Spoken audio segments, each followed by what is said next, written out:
Welcome to another episode of Recreate This Look. This week we are doing Elizabeth Taylor's interpretation of Cleopatra in the 1963 film Cleopatra. Now, obviously this is not historically accurate in the least. We're gonna go ahead and do one of the many gorgeous, amazing looks that are in this movie. So we're gonna try it out. I'm pretty happy with the way it worked out. Let's go ahead and get right into it. I've noticed that I have foundation on and blush and a little bit of bronzer, a little bit of contouring going on. It's because I had something else to do today and I just thought, okay, I'm gonna do very basic makeup and then jump into this video from here. First things first, let's talk about this movie. Cleopatra is a movie, a 4-hour movie that stars Elizabeth Taylor, Rex Harrison, and Richard Burton, and it came out in 1963. So even as they were making the film, it was scandalous from the beginning. This was the most expensive movie ever made up until that point. Cleopatra cost, all in total, $44 million. And that's in 1963. The movie almost bankrupted the studio that made it. Directed by Joseph L. Mankiewicz, who was fired and rehired. What I am gonna do is put on some pretty vulgar eyeshadow primer because I do need to put some color on there. So let's hope this works.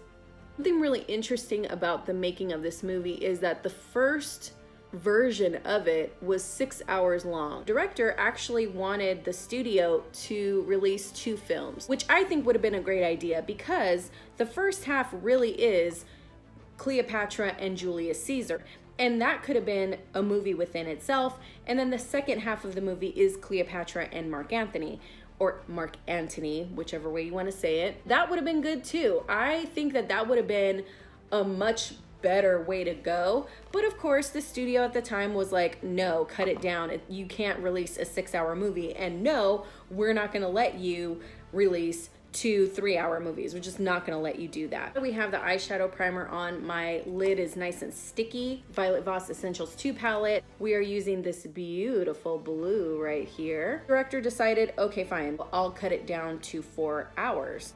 Elizabeth Taylor is quoted as saying that they cut out the soul of the movie. Well, she apparently was not pleased. It did end up being the highest grossing film of 1963. It earned $57.7 million worldwide, but it did lose money in the beginning. So it took a while for the studio to actually recoup their $44 million.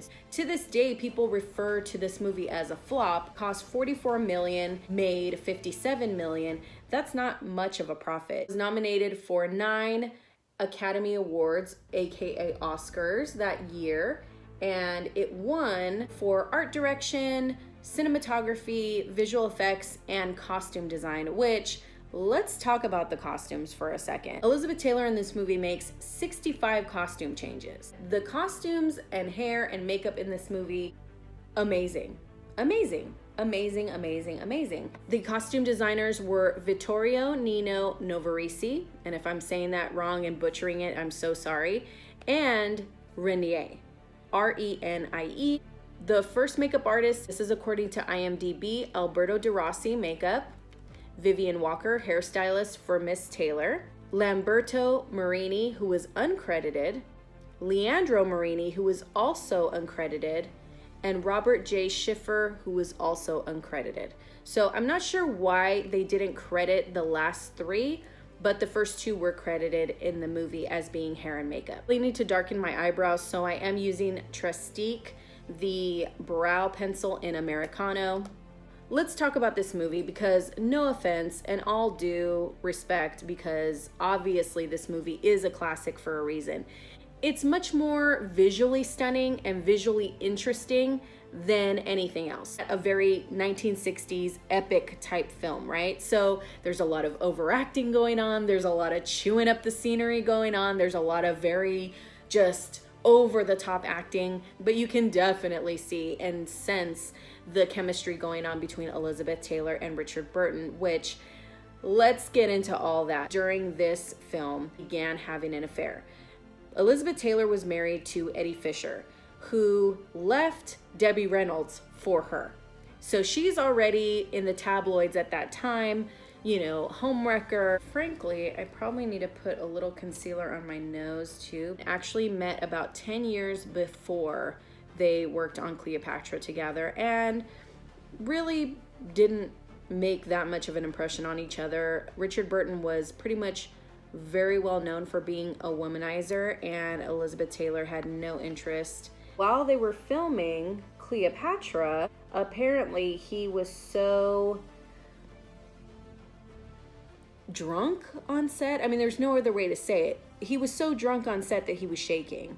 And so she kind of like helped him out, handed him a cup of coffee, held his hand basically, and that's how their connection began. He was married to his wife, whose name was Sybil. Just thought, okay, he's gonna have a little fling with Elizabeth Taylor and then come back to me, but he didn't. Both Elizabeth Taylor and Richard Burton were both heavy drinkers.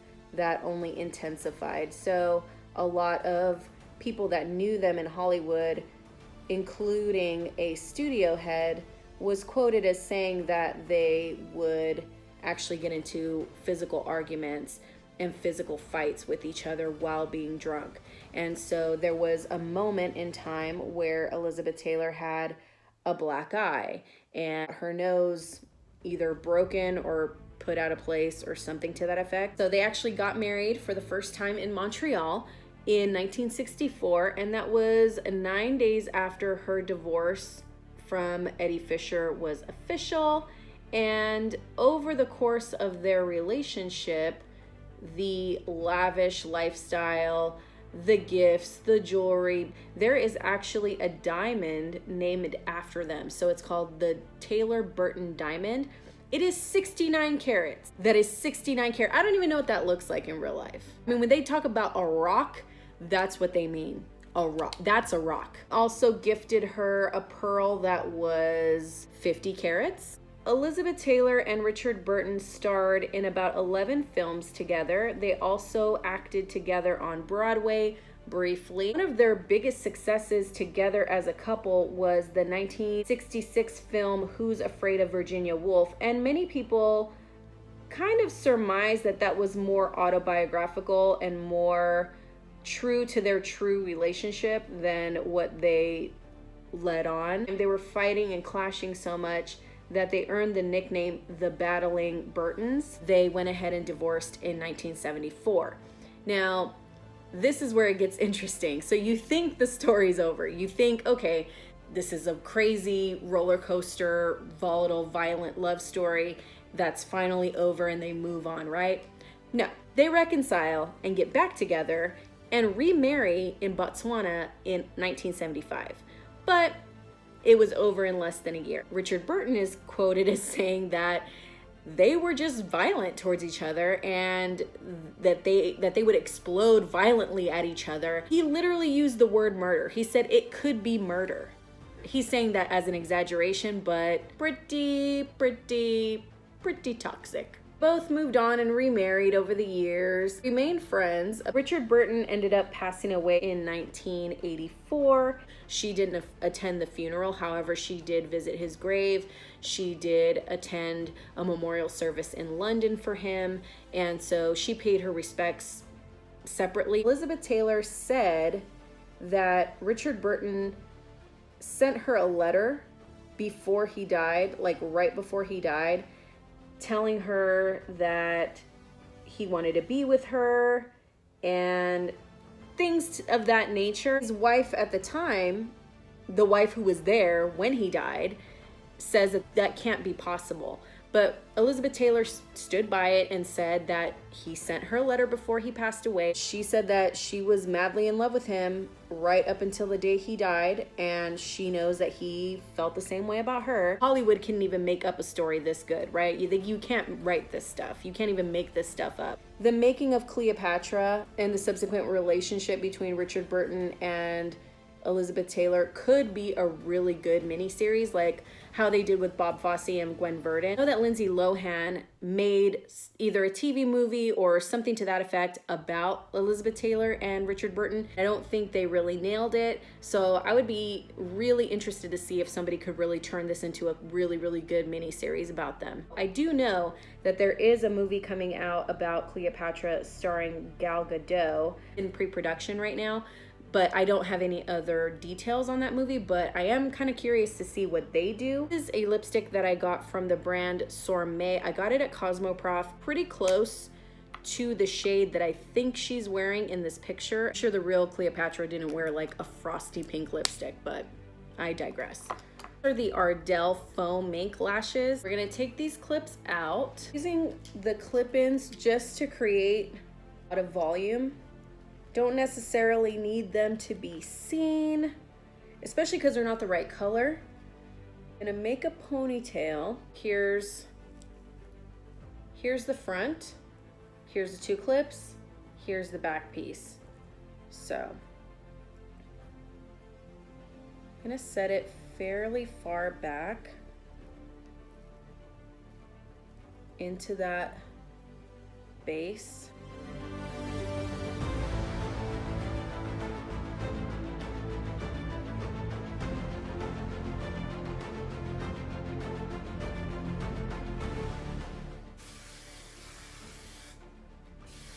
We just creating illusions here, girl. So I'm gonna put on the outfit, which is really not, it's literally a robe, but it's still an outfit, and take some pictures and be right back. This is the finished look. I am very happy with it. A very fun look and still a really good time, and that's how I would describe the movie as well. Not the best movie ever made, but it's beautiful to look at, and now that you know the backstory of Elizabeth Taylor and Richard Burton, it's pretty interesting to watch them interact and see the chemistry popping off. Their story makes the movie a little bit more entertaining, let's say. Taking Egypt away from me, okay. Me and Julius were like a thing, but you know, he's gone now. So, you know, a girl's gotta do what a girl's gotta do, you know? It's time to move on. When it's time to move on, it's time to move on. You see what I'm saying? What if I just like went to Target like this? Can you even stand it? Oh my God. Yes. Okay, I'm having way too much fun with this. I'm out of here. Thank you again for watching. I really do appreciate you joining me for this episode, and I will be back next week for another Recreate This Look. Thanks again.